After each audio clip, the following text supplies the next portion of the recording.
बिस्मिल्लाहिर्रहमानिर्रहीम।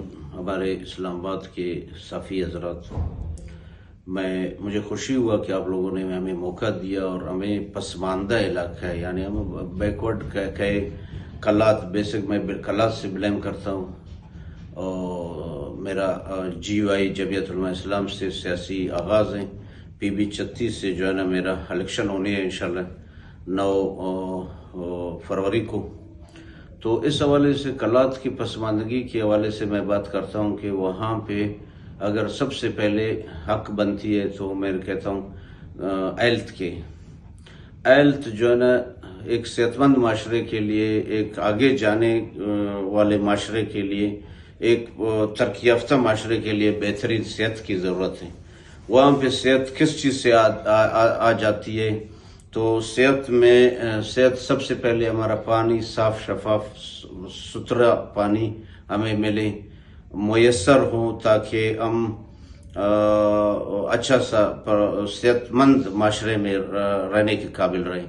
उसके अलावा वहाँ पे हेल्थ का इश्यूज बहुत ज़्यादा है। जो सिटी का मैं बात करूँ, देहातों का 80% आबादी देहातों का है और 20% आबादी वहाँ सिटी का है। बेसिक कलात को देखे या एक 15-12% मुंगचर का सिटी का आबादी है।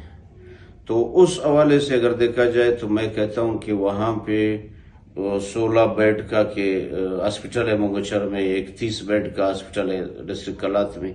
वहाँ पे एक डिस्प्रिन का टैबलेट भी आपको फ्री में नहीं मिलेगा। और डॉक्टरों का हालत ऐसी है कि वहाँ सियासी सारे अप्रोच हैं।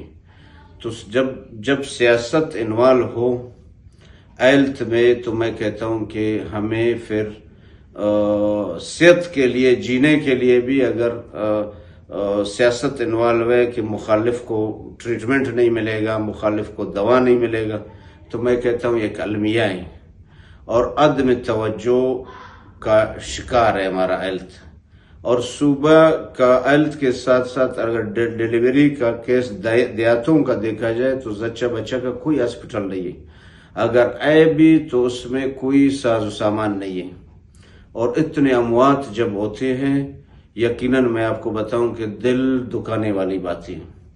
और एजुकेशन के हवाले से अगर देखा जाए तो हमारे कलात, मैं अपना डिस्ट्रिक्ट का बात कर रहा हूँ, ओवरऑल बलूचिस्तान का यही हाल है। एजुकेशन तो मैं कहता हूँ लोगों के पास खाने का पैसा नहीं है। देहात का हालात ऐसा बुरा है, बिलखसूस मैं डिस्ट्रिक्ट कलात और मुंगचर का बात करता हूँ। तो वहाँ पे लोगों को स्कूल का नाम है लेकिन न टीचर दस्तयाब है देहातों में। सिटी का एरिया में आप अगर सही तरीका जायजा ले, कोई टीम भिजवा दे, मीडिया आ जाए, अगर आप उधर दिखाए तो इंसान का दिल जलता है।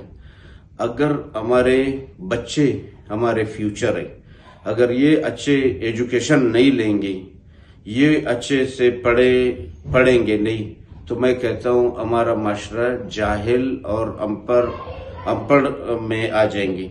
तो इस सदी में, कंपटीशन के दौर में, अगर हमें अच्छी स्कूल का सहूलत नहीं मिलेगी, हमारे टीचर सियासतों में जाएंगे, हमारे टीचर और हमारे ऑफिसर्स के तस्वीर पोस्टरों में लगे होंगे सियासी, तो मैं कहता हूं कि फिर एक बहुत बड़ा जंग, तो एक तबाही है, यानी एक जंग जो एटमी जंग से भी बदतर अलमिया बनेगा। तो मेरा बिलखसूस मैं इसका जिम्मेदार माजी की हुकूमत है, जितने भी उन्होंने जिसका वाबस्तगी एजुकेशन से या जिसका वाबस्तगी फर्ज मनसब उस हेल्थ से, मैं कहता हूँ वो इनकी बराबर के शरीक है। अल्लाह को तो वैसे जवाब देनी है, लेकिन ये पूरी कौम को जाहिल और बीमार करने में हमारे सूबाई हुकूमत की आदत है। हमें समझ नहीं आ रहा है कि ये फंड कहाँ जा रहे हैं। तो मेरा कहने का मकसद ये है कि इंशाअल्लाह ताला अल्लाह ताला हमें मौका देगा, हम अपना डिस्ट्रिक्ट को एक रोल मॉडल बनाएंगे। बिलखसूस कलात में गैस का इशू है। गैस ना होने की वजह से जो कुछ मिडिल क्लास के लोग वो माइग्रेशन करके अब चौकी और मुख्तलिफ गर्म इलाकों के लिए رخ کرتے